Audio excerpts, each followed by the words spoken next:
Hi, Nikki. How are you? Antionette, happy to see you. It's a pleasure to be reconnected, even if just virtually. I know it's been a while since we've seen each other in person, but I'm excited on how we're just able to continue to connect virtually and honestly in different cities. And people will learn a little bit about our history as we have a conversation today. But I wanted to welcome you to the Reimagining and Redesigning podcast. And the point of this podcast is to really talk about what are different opportunities we see to reimagine the world and really understand what's the power of equity and justice through a more kind of what's happening today, but also a futuristic lens. And I tend to tell people a lot that, all systems are by design. And that includes our systems of oppression, inequality, advantage, inequities, but that also means they can be redesigned. And so we are here to talk about how do we redesign, and particularly through your lens of the work you do around philanthropy and the work you do around, community convening and building a civil society and fellowships and more, right? And so I'm excited to talk to you more about that. I'm excited to talk with you about all of that. Perfect. So I know you, but a lot of people may want to know, who is Nikki, right? So can you tell people a little bit about yourself and what systems you are working to reimagine and redesign? Oh, well, let's get started with the basics. I am sitting in my hometown of Los Angeles, California. I was born here, actually born in South Los Angeles. I like to say that I'm an only girl of an only girl. Mm-hmm. So Antionette, when you ask about systems, I often buy into the James Brown aphorism of "this is a man's world." We tend to design systems in and around men and male heirs. Patriarchies were built to support men, and at the same time, I would say that women are. I believe I'm biased in this way as an only girl. We have all the tools to thrive in a society like this, even if it is one that's designed around our men and boys. And I guess to tell you a little bit more about me, I have made my life's focus in the social sector. I like to call it that, as opposed to the non-profit sector, another kind of systemic framing. Right.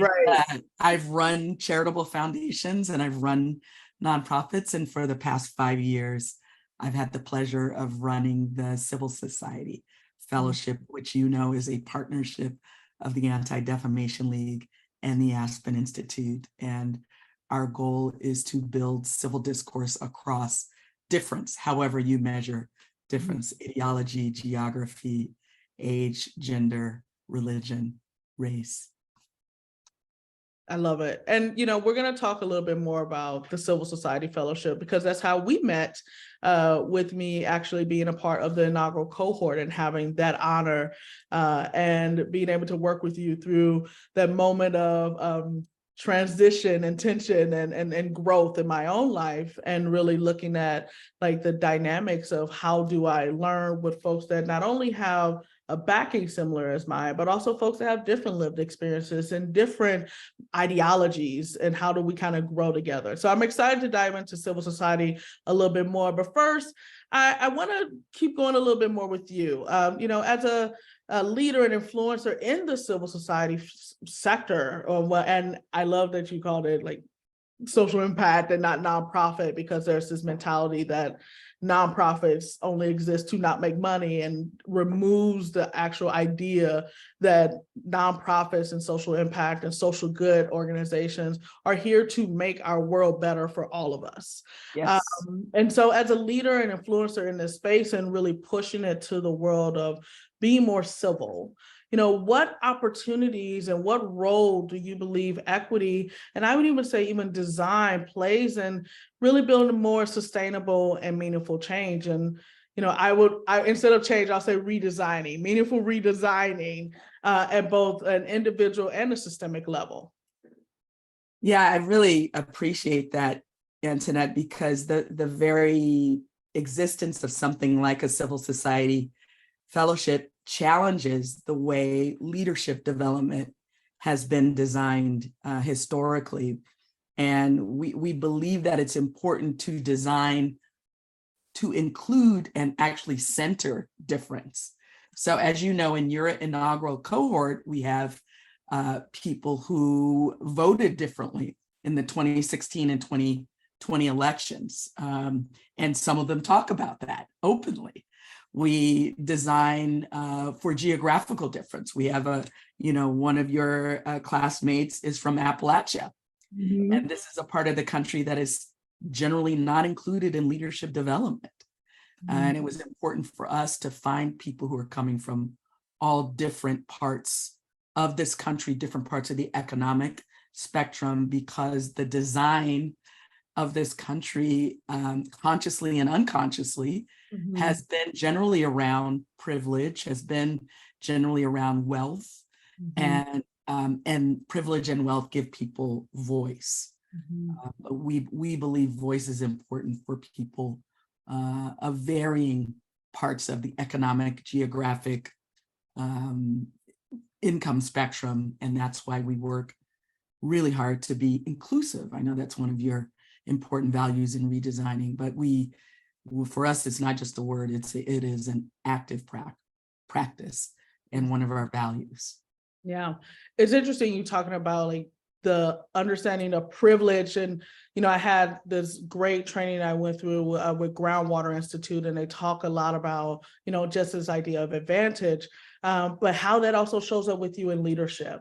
I gave myself this mantra a few years ago where I said, Antionette, overcome your poverty of mind and poverty of spirit.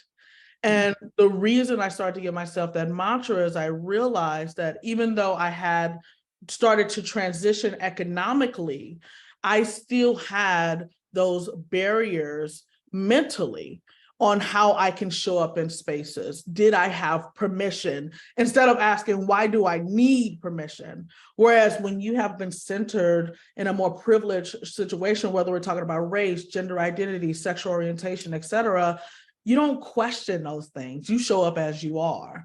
And I love that you kind of spoke about, like, for us to really get to the idea of redesigning, that inclusivity also is very rooted in, us being able to be us.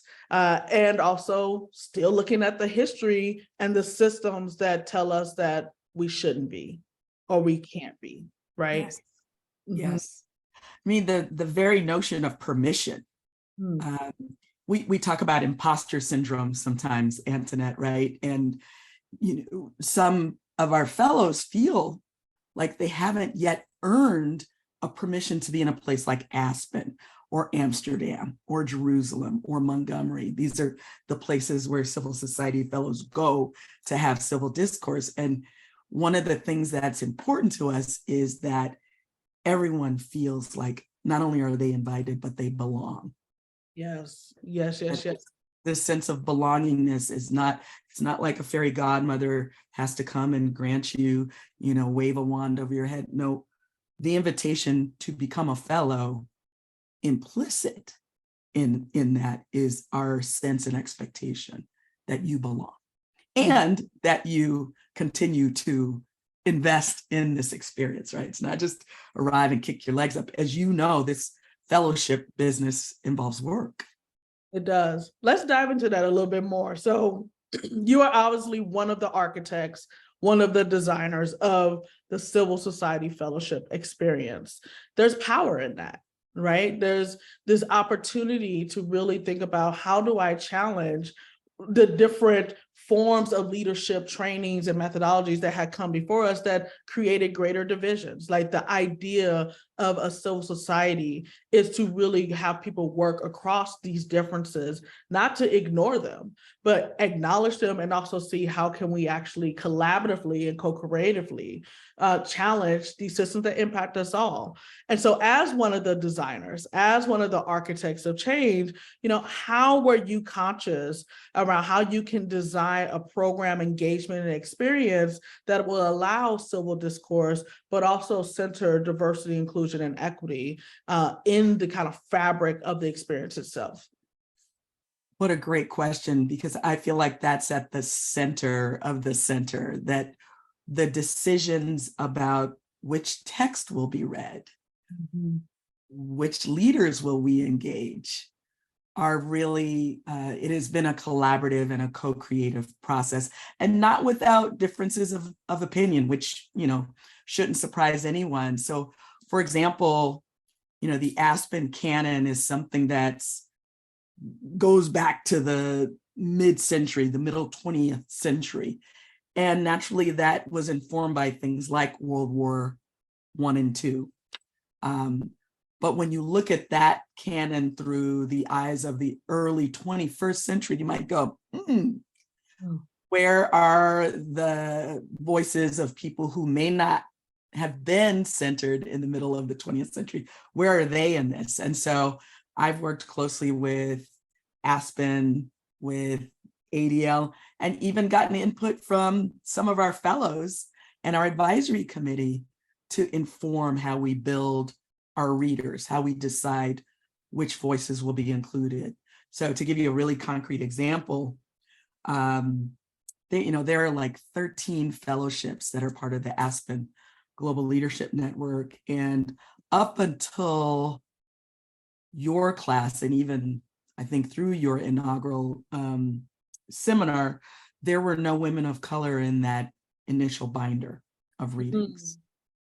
And we realized after your class went through it, that's a gap for us. Yeah. And so we went back and said, let's do better next time to include women of color. And so now classes 2, 3, and onward go through their readings, and the reader includes Audre Lorde.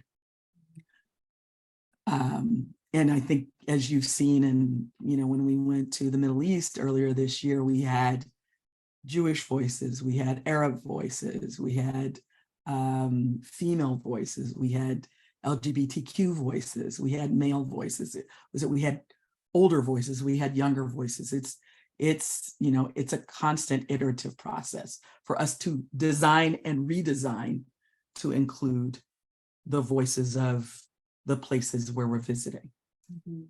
And I love the idea of the voices, but I also want to put, because I'm usually the one in the experience that once we get to the arts area, I'm like, all right, let's unpack this visual piece of exploration. It's like my classmates and cohort members starts hiding, like, oh, here we go. And then I let them have their moment, and then I'm like, well, the color scheme, blah, blah, blah, right?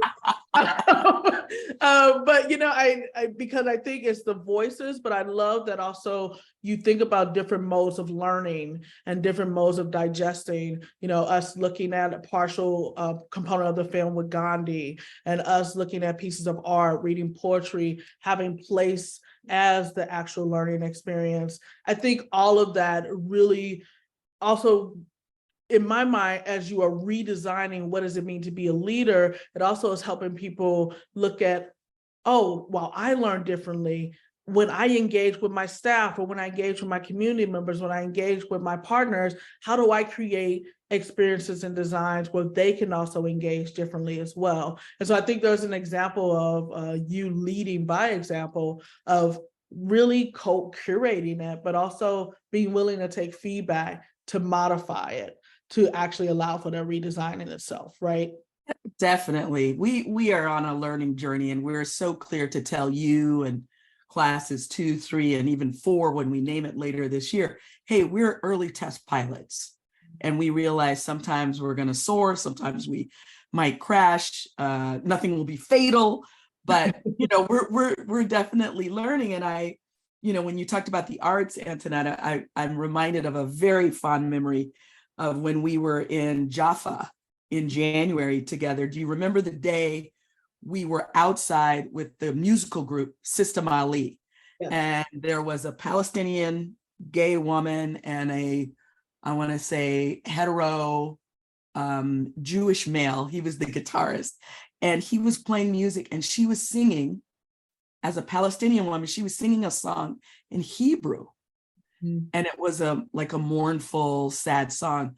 And people were walking by us hearing what was obviously a woman of Arab Muslim background singing in Hebrew, and it blew everybody away. Yeah. And so using the arts to redesign and have a different impact. And that was something, we were feeling and experiencing real time. Mm-hmm. I love also you talking about the geographic diversity of the experience that you designed, right? Like there's the integration of the arts, the integration of the different people and their lived experience, but also there's a power of place. And so when you think about how you've designed this experience, where with us having experience in Aspen, we've gone to Amsterdam, we've gone to Israel, Palestine, we're going to the South, what was the intentionality of using geography as a way to allow for a civil discourse amongst the group, and also really thinking about the power of the intersection of justice when we look at these different spaces as well? Yeah. I find that learning is at its, we have something about leaving home, leaving our comfort zone really takes learning to another level. And when we're away from the comforts, when we're away from what's predictable, all of our senses are heightened. Our sense of hearing, our sense of touch, our sense of all of even the extrasensory part of our being are engaged. And Antionette, I remember, watching you and the rest of the fellows when we went to the Baha'i Gardens in Haifa, where you heard the water and you smelled the roses. And this is a place of great religious importance, but it's also nature. And these gardens that inspire you to think about leadership in a new way. And one of the things we learned from the Baha'i was when there's a duality between beauty and practicality, they believe beauty should win. Because beauty inspires and beauty calls us to our highest selves. And so when I think about justice, I think about getting, our human selves as far away from scarcity and scarcity mindedness as possible. Because it's when we believe that there's not enough of something, or we believe that something's mine and not yours, that we're driven to, great moments of divide and conquering and injustice and inequity. And so I was struck by that feeling in the Baha'i Gardens of being called into a higher level of thinking through our senses. Yeah, and what I will also say I loved about the Baha'i was, actually, editor, 1 second, I am like losing my voice. Was. I like how we both took water at this time. Oh, yeah, I need to be up. It wasn't bad. It wasn't noticeable. Yeah. You okay? 2:28. We've only started 15 minutes. Yeah. Okay, so good. Pause. Water. Continue. Okay. All right. Editor, we're about to restart. All right. Okay. You cue me wherever you want me and I'll go back. Okay, got it. What I also loved that we learned about the Baha'i Garden was the intentionality of the design of that space, right? Because you talked about beauty, you talked about practicality, but when they explained that, there was 2 points that really stuck with me. One, the garden itself was completely volunteer created and ran. And part of that experience of being in Baha'i was folks would literally come there to manage the beauty of that space. It was part of their own journey. But also when they intentionally designed the space, they were intentional about all of the plants, all of the materials, so that they showed diversity even in the plant choice, even in the natural element, because they wanted the natural diversity to symbolize the actual human diversity as well as animal diversity we have in the world. And there was so much power in that. And I think, as you stated, when we talk about justice, it is giving folks this ability to live in their diversity and not have to continually live in scarcity, but have liberation, to really be able to be who they are, to have that kind of outcome of, I'm me. There's no code switching. There's no, I have to change who I am for you to be comfortable. And I can still be a beautiful tree in that garden. And so I think there was a lot of power there. So I'm gonna get back to liberation in a second, because I think that leads into this quick activity I want to do with you. But before we do, we're across seas, right? Like when we think across sectors or we think across geographies, I think there's also great examples of what we can do, what we can learn from. I think talking about the Baha'i Garden was a good example. And I wonder if you have any other good examples of what you believe equity being applied has looked like what inspires you to really want to redesign more towards an equitable lens? Ooh.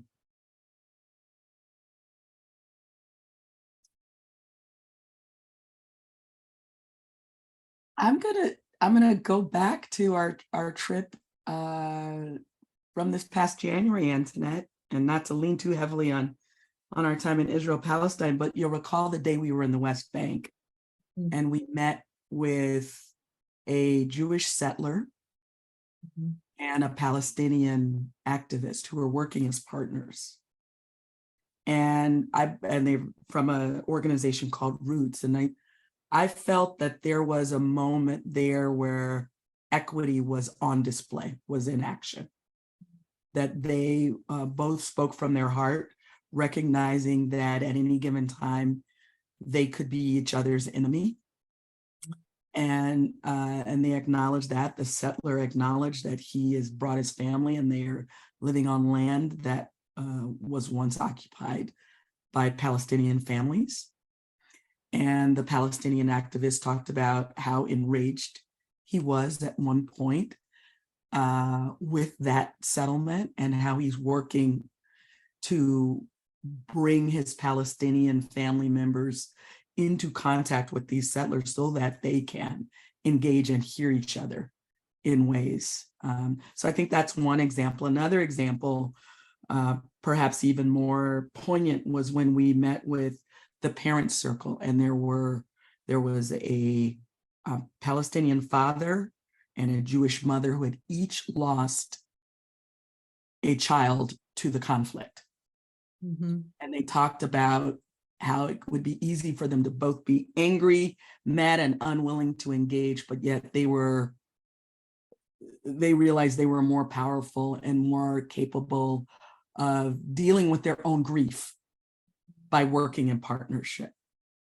So for me, those were human examples of equity in action, even after tragedy, even after true and measurable loss. What's so powerful about the last example is that, to me, they also showcase how they were reimagining and redesigning the grieving process. Yes. And when we think about equity, and I talk about the definition a lot, in equity is when outcomes are not predictable based on someone's identity. In this situation, they had one of their identities being grieving parents. And the typical outcome you would expect would sometimes be anger, or they're not talking to each other, but they decided, what is happening? Sorry. But they decided to really look at, how do we change this narrative so we don't continue to have other parents grieving, other sisters grieving, other, family members and friends and communities? How do we actually come together to think about how do we reimagine our actual community together as Yes. opposed to only thinking about it separately, which I Yes. thought was very powerful. Yes, yes. I mean, they were so effective, and you could tell they were really deeply listening to one another, almost finishing each other's sentences. But yes, that was a redesign. Yeah, for sure. Absolutely. So I want to take a pause a bit. So I have some colleagues that do great work in this new field that I'm a part of called equity design. And they created this process called an equity pause, which was really looking at how do we provide space of reflection and humility building while building out interventions to address social issues. Like working in equity and justice, whether it's race-based, whether it's religious-based, it is heavy. There's an emotional toll. There's tensions that arise because we're human. And so we have to take an equity pause. But I'm going to spin it a bit. And I want to do what I call a liberation pause, right? Because it's easy to talk about the heavy work, but I also want to center liberation in these conversations. So I'm going to give you different categories, and this is going to be a rapid response thing, whatever comes first to mind for you. What comes first to mind for you when you think of liberation and that topic of focus? So the first one, what song comes to mind for you when you think of liberation? The first thing that comes to mind is actually We Shall Overcome, the old spiritual. What film? Glory. Denzel Washington, the 54th Regiment, men who were enslaved, fighting for a country that didn't yet recognize them. Liberation. I love that. What about book? Oh, boy, there's so many. The one that comes to mind first is a book by a shaman called The Four Agreements. Four Simple Agreements. Don Miguel Ruiz is his name. And the first agreement is be impeccable with your word. The second is don't take anything personally. The third is don't make any assumptions. And the fourth is always do your best. These sound incredibly easy, but when it comes down to it, they can be very challenging. But I find liberation in applying them. I love that. I actually do. What season? As in summer? Is that the one for you? Always. The longest day, the most daylight, the warmest temps. Summer. I got a whole summer music playlist. Oh yeah. I love it. Okay, a couple more. What color? Orange. Orange. Tell me why. Why orange? Orange for me, probably because I'm Californian, and oranges represent just the juice, sweetness.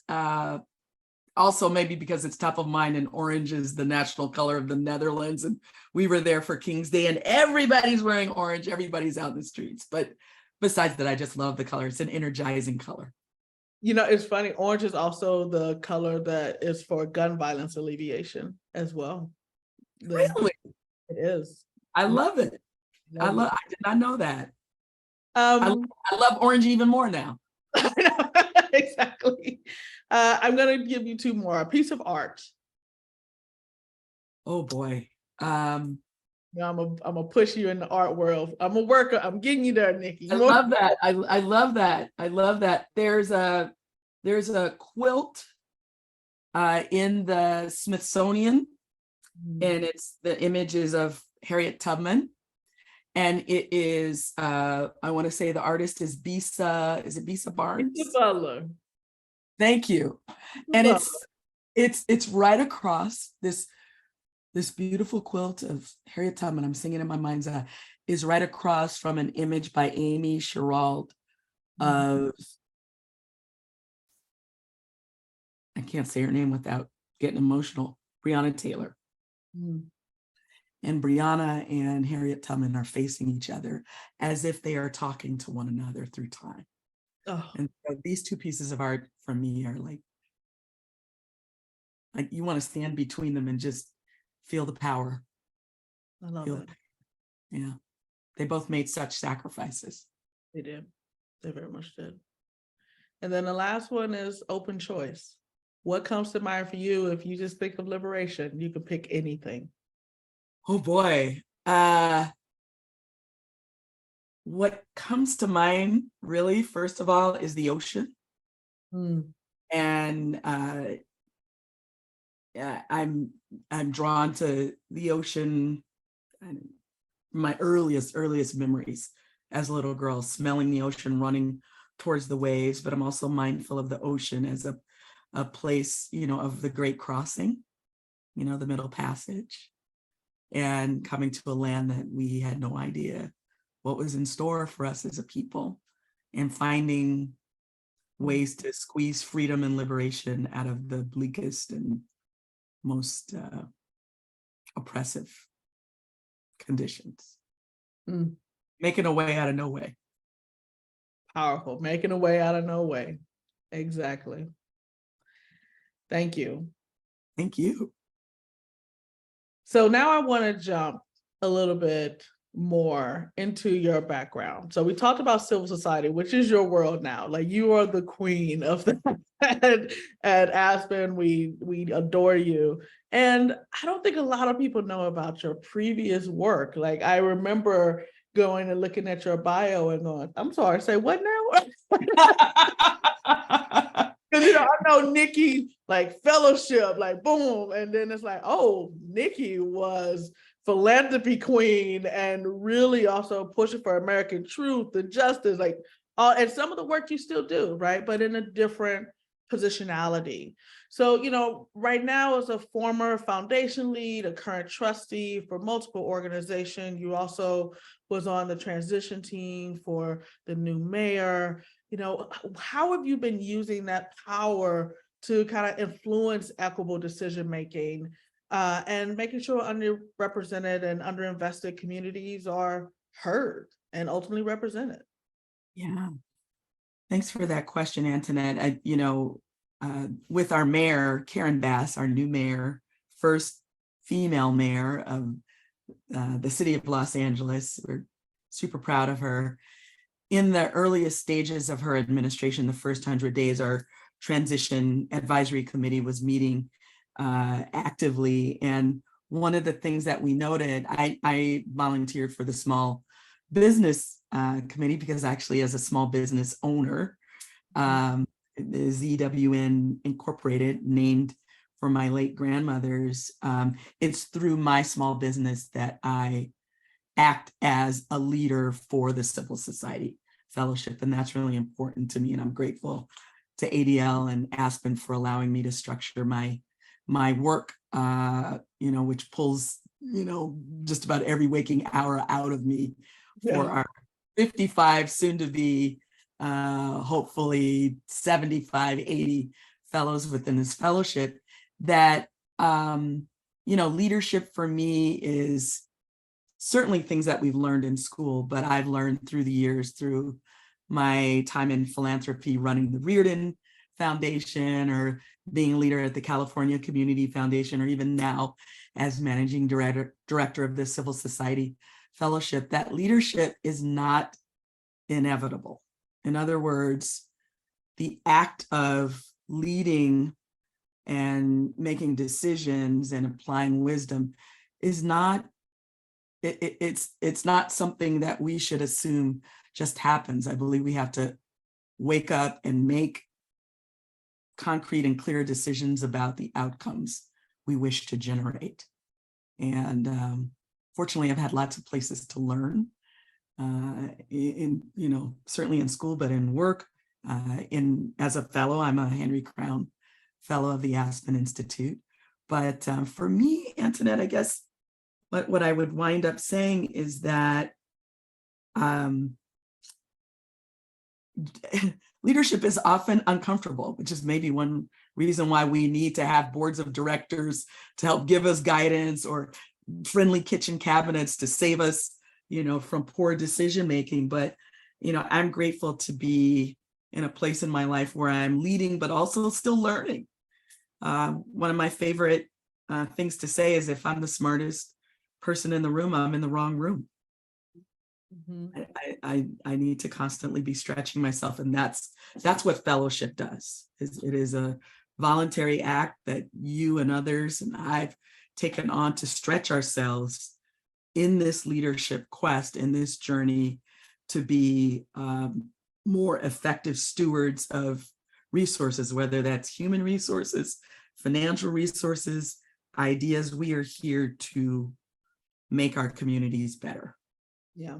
And do you see that showing up a bit in the role as trustees? Because, some of us have never had that opportunity to even be in that positionality. What does that actually mean for you? Yeah.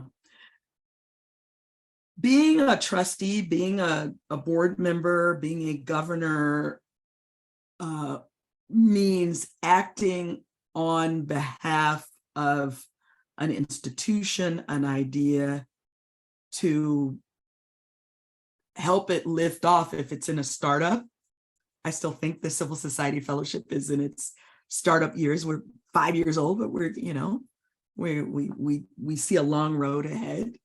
The notion of being a trustee and being a board member is for me about making a conscious decision to there's a little paradox here, because in some ways you're supposed to be selfless and not act on behalf of yourself. You're not doing this for yourself. You're doing this for a broader cause or institution or community. But I have to apply the lessons I have learned, that I've acquired. So in that way, it is sometimes a little bit of a selfish act. But I'm always driven to try and give an example to be concrete. I'm on a new-ish board. The institution's not new, but I'm new. And we've just hired a new executive director. Mm-hmm. And that search was one where we all brought our interests to the table. But at the same time, we had to sit back and ask, what is best for the greater good? Who is the person that's going to embody that most? So selflessness, selfishness kind of intersect. Yep. And I think a lot about, especially growing up in the communities that I did, I grew up in a family that making $19,000 a year was the goal, right? And so now, because of the privileged rooms that I'm in, I also think about the legacy and my ancestors and the folks that are still here in my community that I'm bringing along with me. And as someone that also have had to think about the selection of a new leader, there's a power in that unless you've been in that seat, I'm not sure you fully understand, because depending on how you choose determines the direction and the impact and the scale of that work for, in some cases, across generations. Yeah. There's some folks that when they're selected, they may stay for 15 to 20 years. That's a huge, huge responsibility. And I remember I was on the Smithsonian's Cooper Hewitt Design Selection Committee for their executive director. Most people don't know that because I'm not good at updating my LinkedIn. I tend to do a lot of work behind the scenes, and then it's like, oh yeah, I did that. But I remember us having this real conversation of, do we need someone that's going to keep design the way it is? Do we need someone that's going to reimagine what the world of design looks like across the next, 50 years, and that was a tension point. And of course, that conversation of diversity of identities. Previous leaders had either been white or they've been white men, right? And so we were like, how do we also understand the power of an actual anchor like a Smithsonian that also is a representation of an entire field that's continually evolving, and put someone in that role that's going to be able to work with the staff and also take it to a place that had never been done before. Right? Yeah. I mean, these are big decisions. They are big decisions. These are big decisions, and humans by nature, we can be risk averse. The very moment when you need to redesign, sometimes we default to what we know. And that's the moment where you really have to push through it and think about, hey, what are we here to do for our, not just with our ancestors in mind, of course they're important, but with our children and their great-grandchildren. That liberation, right? Because we think about liberation sometimes only through what is impacting me. But as a mother of twin sons, I am thinking about what will liberation mean for them in 50 years, in 100 years, when it comes to their children and their children, right? It's like the two L's I love, liberation and legacy. The two L's that I love. There you are. But I think it's important, especially when we think about the other L that you love, which is leadership, to really think about the ripple effect of the design in itself. Because some people, they think about the field of design, graphic design, experience design, fashion design, etc. But the actual act of design is the intent and impact behind an outcome. That means everything is designed. That means when we are putting folks in these positional roles, they also have to be the ones that's going to work with their teams and work with communities to share power, to allow them be in positional roles, to then ultimately redesign through the lens of all of us instead of just a few. Yes. Right? Yes. So with that, I want to kind of start wrapping us up a bit, right? And now I want to get us to the imagination part. You talked a little bit around what you've done, some work around redesigning, some things that are inspiring you, but I want to think about the future, because the future is where, to be very candid, equity and liberation and justice lives. And I say liberation through the lens of collective systemic liberation. Everyone can have their individual liberation, they control that. But when we talk about scale of community liberation, that is a futuristic mindset. When we talk about equity, that is ultimately the lens of being a futurist, right? So I'm gonna have you put on your futurist hat, okay? Yep, we're gonna put it on, which is also your crown. And the first thing I want you to do, I want you to imagine that there were no barriers. There were no barriers, there were no limitation, and you could wave a magic liberatory equitable wand. What's one way you would transform your sector to be more inclusive and equitable? I would start with my crown on to ask all the right-handed people to spend a day writing with their left hand. Or a week, or a month, right? Or a week. The point is, take the most basic given in our lives and use that as a forcing mechanism to remind ourselves that there's certain habits and norms that we don't question. Yeah. I have 3 brothers, one of them is left-handed, and I'm closest in age to him, so I remember him having to adapt to a world that was not designed for him. So I think the first thing we do with the magic wand is just to go through the act of wow, there are certain unquestioned things that are just done because they've always been done that way. And actually in the Middle Ages, I'm told that left-handed people, their hands were tied behind their back and they were forced to write with their right hand. So there are things we can learn and there are things we can unlearn. Sometimes it's not comfortable, but humans are an adaptive species. So that would be the first act.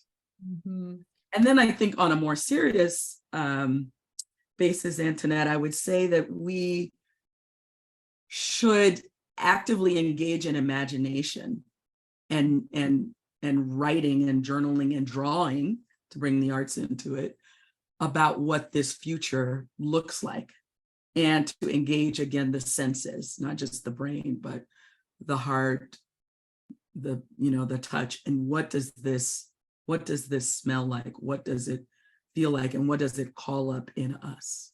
We could take some things that we know very well now and write an alternative ending for that future. What ending would you write? We talked about Breonna Taylor. What ending could we write that would not have involved a loss of life? We can write that with tools we have today. That's equitable. So I would call on our imagination. I would study what we've been through, and I would outpicture what we want, and use that as the roadmap working backwards. So for all the listeners right now, you just received two great things that you can do right now. Because what I love is that usually when we talk about empathy building, we always go to another city across the globe. And it's like, unless I have that economic privilege, that's really hard for me to do, or go to a neighborhood you hadn't been to before, or go to a religious service that you haven't gone to. And I think all of those are really good examples. And the first one of writing, if you are left-handed, if you're right-handed, write with your left hand. Anyone can do that. If you are, opposite, do the opposite. And, because I don't also want to be able-bodied, right? Like finding a different way, even if you are disabled, to actually also engage with folks that have different experiences, because I think for all of us, we can always learn from other people's experiences. I'll use the example, we used to do these immersives we called Equity by Design immersives. And I remember we did one in Seattle, and it was intergenerational. We were looking at different topics such as mass incarceration, such as gentrification, health equity, and there were not primarily, but at least half white privileged folks in the room, right?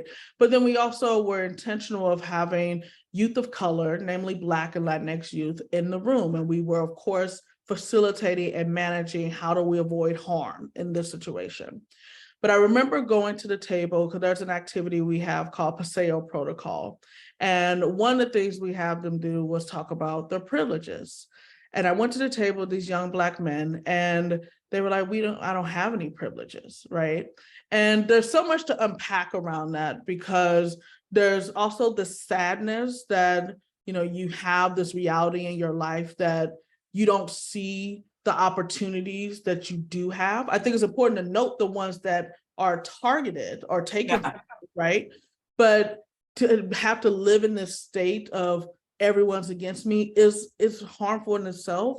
But I think also there's this reality that we, as you said, are so rooted in what we are considered normal or common sense, and never asking according to whom, according to what, that we don't see the privileges we are afforded. And so, I was like, are any of you disabled? Right? And they were like, oh, well, no.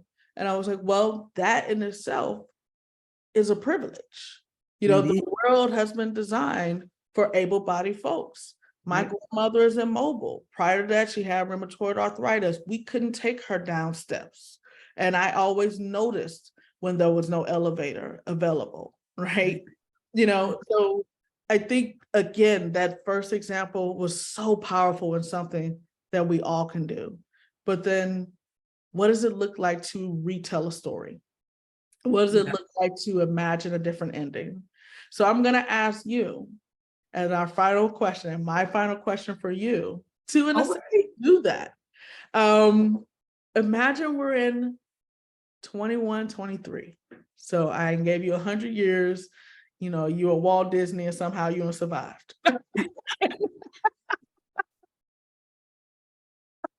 Ooh, all right. Right? Just imagine that. What's different about the world? And I want to even bring in, because you were talking about the different senses of even the ocean for you. What smells differently? What looks differently? What sounds differently? What tastes differently? What's different about the world? And how has it been reimagined and redesigned that gave you a space for joy and liberation? Ooh, boy. Well, this is a great question, and I'm going to run out of time, I know already, but I would say that we have learned to defy the limits of the environment in a way that we can transport ourselves even more instantaneously. Yeah, Jetsons or Star Trek, that we can time travel in ways that allow us. I'm channeling one of my favorite authors, Octavia Butler, the late sci-fi writer, that we can go forward, we can go backward, and go backward, we can go forward in time to be better students and leaders and informants, and how we do design systems. I was riveted by the story of the submersible that went down to see the Titanic, probably because like I told you, I love the ocean. I'm also a scuba diver.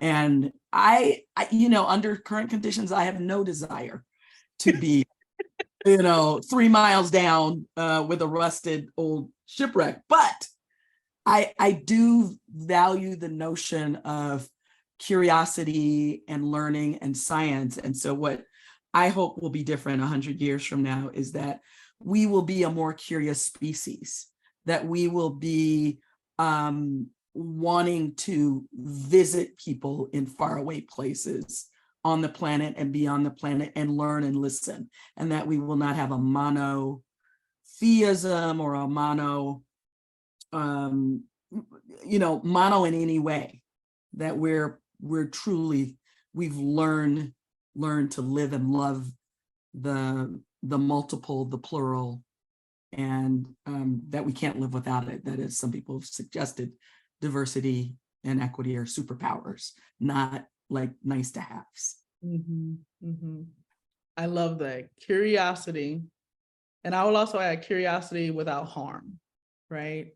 Curiosity without harm. Yeah. Yeah, we're not going to be curious and torture anything or hurt anyone. I hope not. But yeah, it's not get the magnifying glass and burn things up. Not that, but get the magnifying glass to see things more clearly and to,